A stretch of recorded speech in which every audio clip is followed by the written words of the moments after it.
Ce vendredi 2 juin 2023 s'est clôturé l'examen national de fin d'études primaires.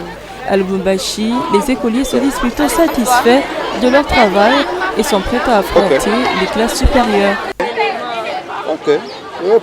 Ils sont plusieurs à se bousculer pour atteindre la sortie du centre. Sur les visages se lit la joie, celle de la fin, ou presque, d'un second cycle franchi. Cependant, avec quelques difficultés. Pour la plupart, ce sont les options techniques qui sont les plus attrayantes. C'était bien passé.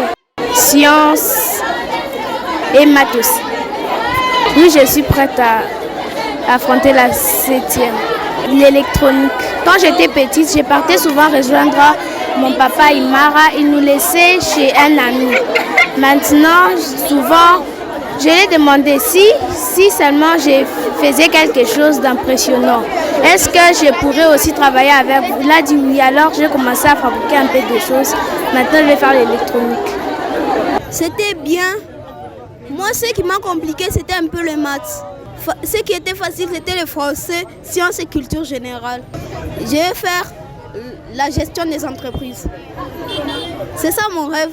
Hier, on avait eu français et culture générale. Aujourd'hui, on a eu la mathématique et sciences. Je vais faire l'électricité parce que j'aime ça et je préfère ça. Moi, ce qui m'a compliqué, c'était sciences et un peu culture générale. Je vais faire la biochimie. C'est mon rêve de devenir médecin. En termes de chiffres, cette année scolaire 2022-2023, sur l'étendue du pays, 219 100 100 candidats étaient attendus, dont 1 020 448 filles.